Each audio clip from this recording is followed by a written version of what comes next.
What's poppin', people? Welcome back to the Writer's Block podcast. I'm your host. I don't know what I was gonna say there. Sound like I'm your hoe. That's crazy. I'm your host, Marley, and I am so excited to be back. It's been a minute. It's really been a minute, but you guys already know how it goes. Blame it on my ADD or something. Like I am not the guy that follows through. I this morning I took an Adderall and I'm here. I'm in here. So we're gonna do that. We're gonna continue, going. I do have some accountability partners in the mix at this point, and they're gonna keep me on track, as well as just the excitement that I have right now and the vibrancy that I have right now for this podcast. So we're gonna revive it. This episode is a little different. I didn't want to jump right in and be like, all deep and Gandhi and like philosophical. I just wanted to talk to you guys. So we're gonna have some fun topics. It's three topics. It's one topic. These are hot topics. These are unpopular opinions. But within that, I have three unpopular opinions that I want to talk about that I think you guys are gonna enjoy. Two of them are music because I'm a musician and I love music. But one of them, something different. We're gonna save that one for last simply because it's something different. You know what I mean? But yeah, so really excited to be here, man. I'm excited you guys are along for the ride. You know what I mean? I'm glad that you're kicking it with me. So, unpopular opinion number one: phew, most albums today are just playlists with cover art. Let that sink in for a second. Most albums today are just playlists with cover art. How do you feel about it? How's it sit? How's it sit with you? I know how it sits with me, and I'll kind of like change this around just to fit my opinion. For me, 2 years, even a year ago, I would say yes. They are playlists with cover art, straight up. I mean, let's be real. The albums in 2023, 2024, just glorified playlists with a JPEG. That's it. It was like 12 random songs thrown onto an album, and you're just here for the vibes. That's it. I promise you that's what it was. Sabrina Carpenter, can't remember the name, but the album with nonsense on it. I remember listening to that album and just like, nah, not for me. And this is outside of the fact that like Sabrina Carpenter is a woman and like her music just probably isn't for me anyway. But I just couldn't get into the record. Like it wasn't cohesive to me. I remember when like people were putting albums together and you could like go through the chapters like of the person's life. Like let's think about Kid Cudi, the first album. I guess it's Man on the Moon. I think.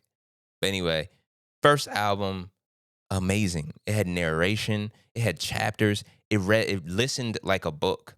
Crazy album, unbelievable album. That to me is creativity. That to me is something that's missing from the music a year or 2 years ago. And it's kind of missing from the music now, to be honest. But I do think that music is coming back around to this like this expression of cohesiveness. Um, I look at albums like Swag. Justin Bieber just dropped Swag. Dope album, cohesive. There's one thought through it, I feel like. Um, and even if the one thought changes, like obviously like he's a love guy, right? Like that's his artistry. Like it's love, it's relationship, it's heartbreak in some instances.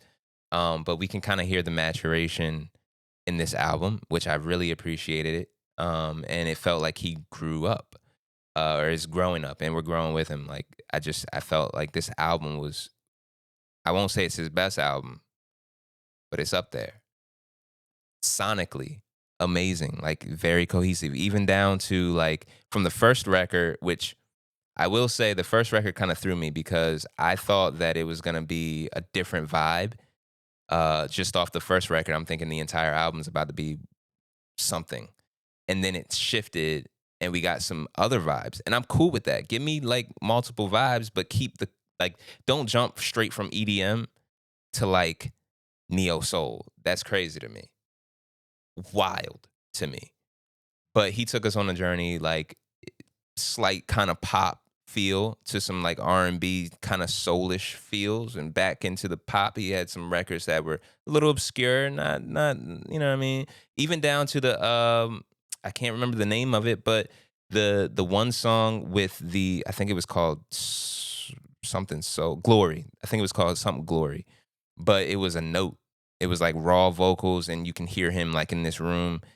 Shout out Dijon by the way for that. Because I feel like that's all his style. Just like, oh, we want to hear the room ambiance. Definitely a Dijon move, but super dope. The album was amazing. Speaking of Dijon, very cohesive album. The baby album. I've been listening to it on repeat. Like sonically cohesive, storytelling cohesive. Um, the songwriting is amazing. The only gripe that I have with it is sometimes I can't understand what the hell he's saying. Like I don't know.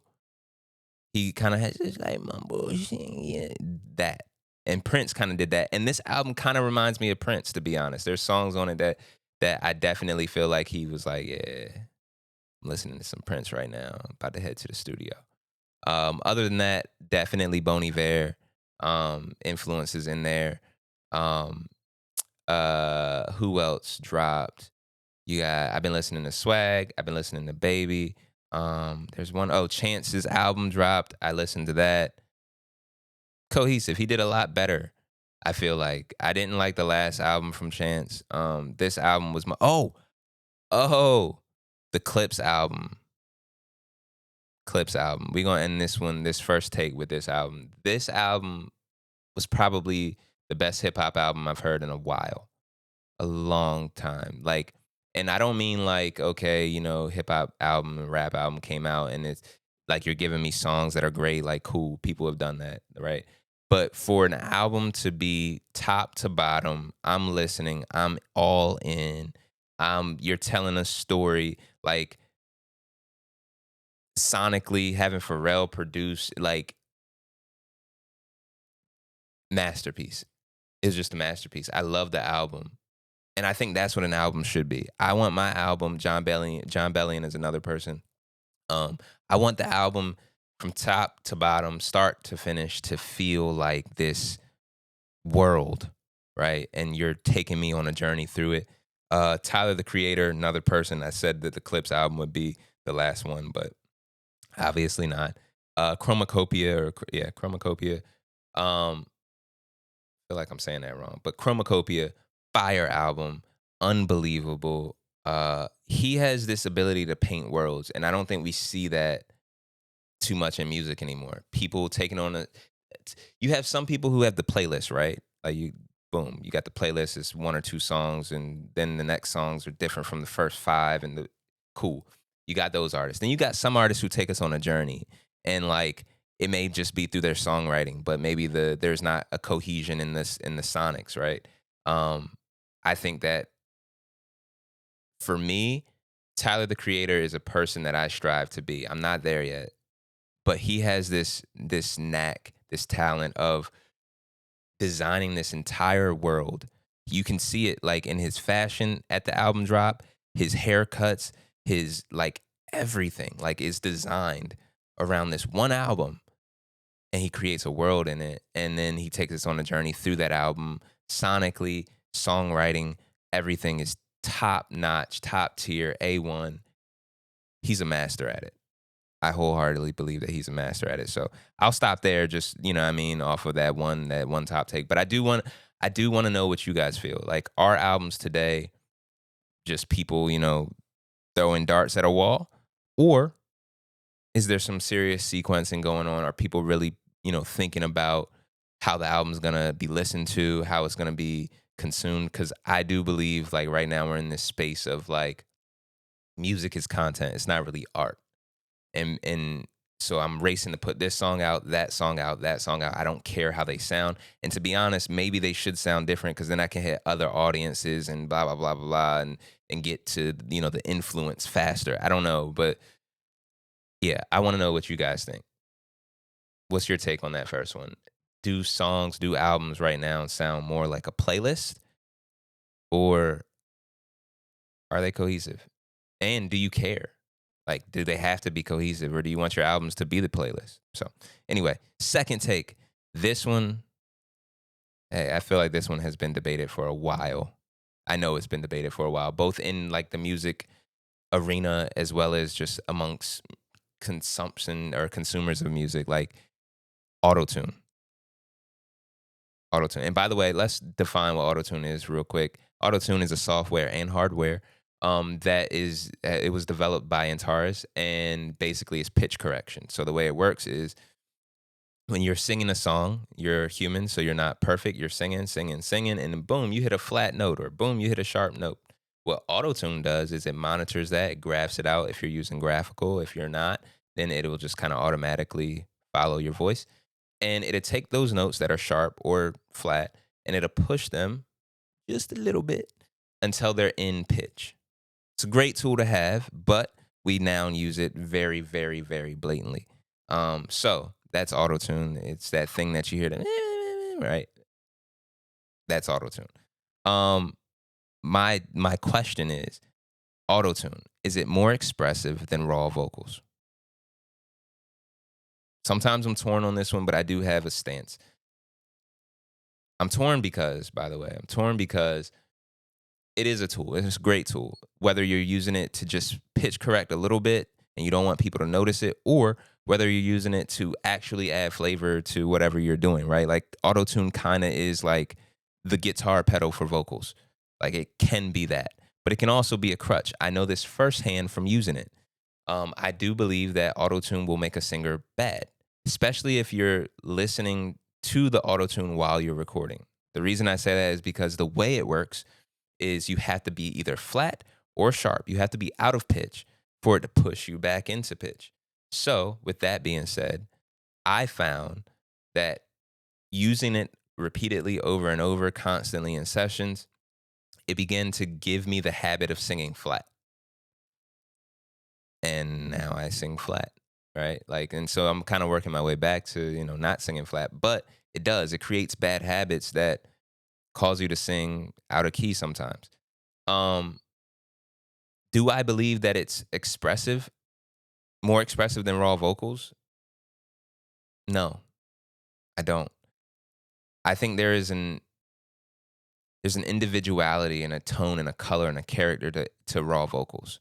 Even when it's out of pitch, even when it's sharp or flat, like there's something about the expression that comes from raw vocals. And with autotune, it kind of becomes mechanical. It kind of becomes computerish. It kind of becomes robotic. You can listen to like Lil Baby, Gunna, Roddy Rich, Lil Durk. They kind of sound the same. And obviously, they're different people, so we know who they are. We know what they sound like. We can kind of differentiate, when listening to them. But the vocal quality outside of their individual, like vocal characteristic and voice, kind of sounds the same to me. Um, so now we get this like generation of artists, especially in hip hop, that just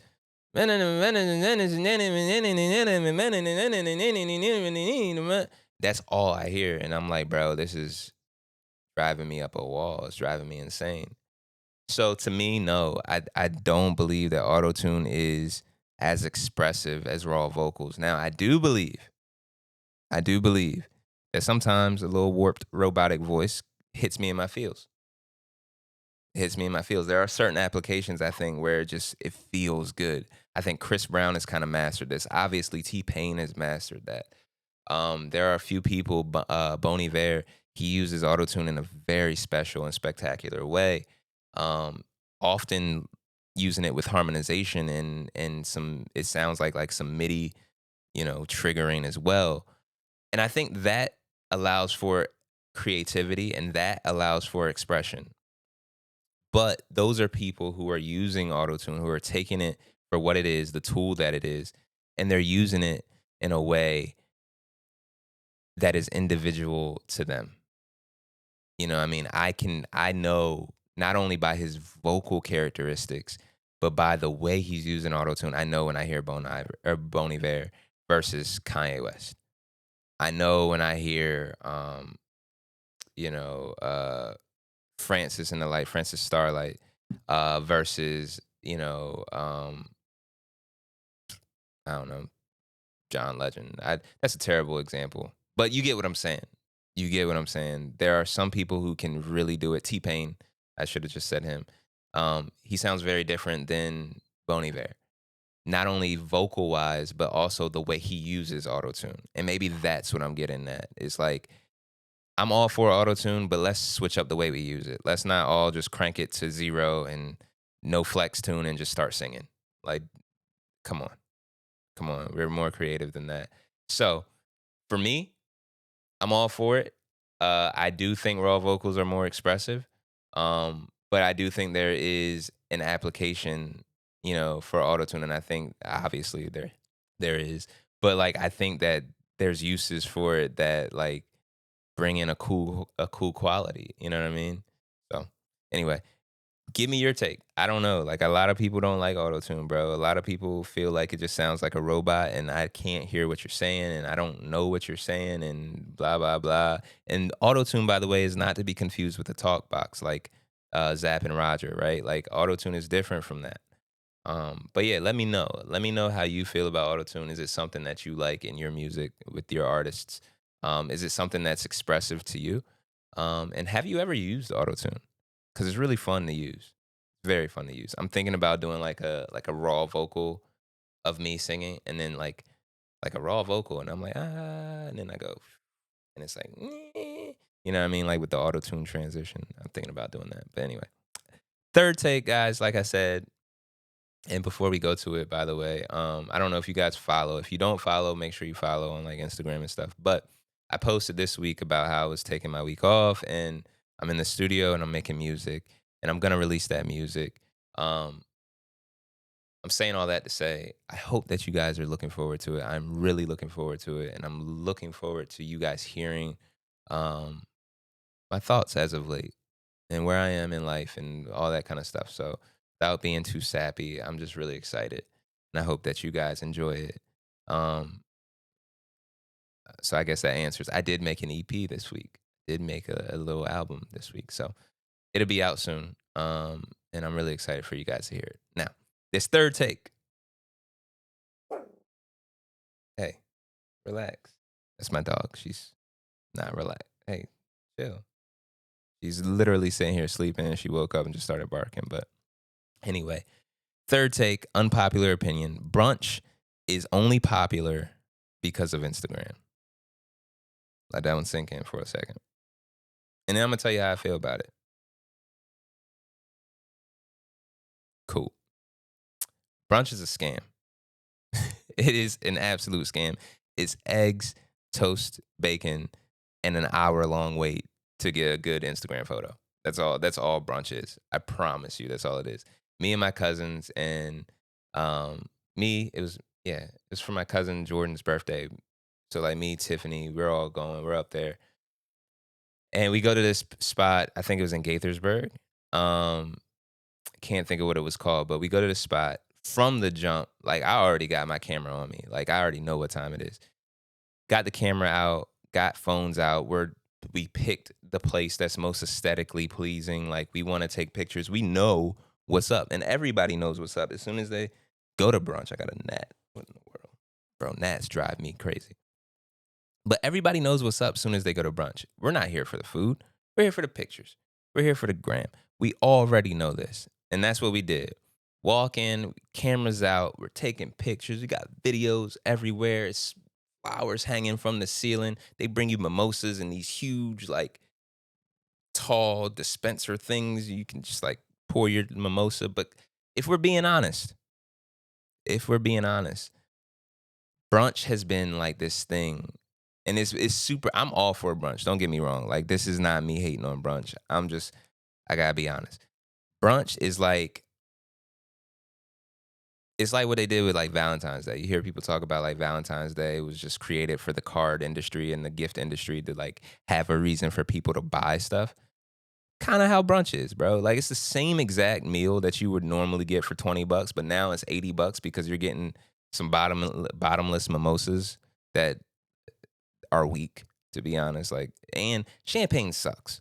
Champagne is terrible. It's bitter. It's not fun. And then you got bitter orange juice in there. And I've had some other mimosas. I had the Gramosa. I have a cremosa. I've had a mimosa. I've had all the mimosas. They all kind of taste the same. Being honest, being honest. But what changes is the pictures. That's what changes everything. You can go to different places, different brunch spots. They better be fire though. Like they gotta be aesthetically pleasing. That's the ones we look for because if they're not, why are we there? You could have one place that has the best food, but no aesthetic, and another place that's food is terrible with aesthetic. You're gonna go to the aesthetic because we want to take pictures. They bring that plate out, bro. Literally, they brought the plates out. Me and my cousins, we're all sitting there, we're talking. We ordered our stuff. Before we even ordered, we're taking pictures of the menus of the the aesthetic in the spot, the decor, all that kind of stuff. And then we sit down, people come up, the servers are like, here's the menu, guys, take your time. Cool. We still taking pictures, blah, blah, taking pictures of each other. They got a phone booth in the background. You can take a picture with the phone booth and stuff. So we're taking pictures. Waiter comes back. You guys ready? Ah, man, we ain't even looked at the menu. We haven't even looked at the menu, haven't even cracked it open. Why? Because we're taking pictures. We're not here for the food, we here for the pictures. So we still taking pictures. We finally get our order straight. Waiter comes back. We make the order. The order comes. Taking pictures of the food now. Appetizers, passing them around, taking pictures. Let me get that. Boom, boom, boom. Bro, by the time I got my appetizer, cold. It wasn't cold, but it was cool. It was cool for sure. Um, Food comes, same thing. Pictures, boom, boom, boom, boom, boom. Food, by the time we eat it, it's not so warm anymore. I'm just saying. I'm just saying. Brunch might be a scam. It might be a scam. Mimosas, like I said, mimosas aren't even good. They're just something you can hold while taking a selfie. Like that's really it. So that's my opinion.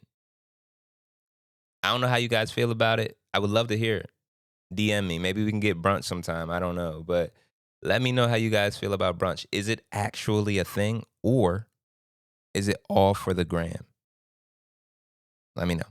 But anyway, I'm just super excited, guys, that we got to talk today. Um, I'm excited to be back doing this, having fun, doing a podcast. I'm gonna have some guests and stuff on here again, and really just have a good time. So yeah, glad you guys joined me. I hope you had fun. If you're not following, make sure you follow. I don't know how it works, but like I think you can follow on Spotify, on Apple Music, do all that stuff, right? Follow on Instagram at the official Marley. That might be changing soon though. Wink. Oh, wrong. Wink. I'm not a great winker, but anyway. Yeah, make sure you guys are following to stay up to date, man. And I would love to hear from you. So make sure you comment and DM me and all that kind of stuff, bro. I'm super excited. And I will see you guys next time right here on the Writer's Block. Peace.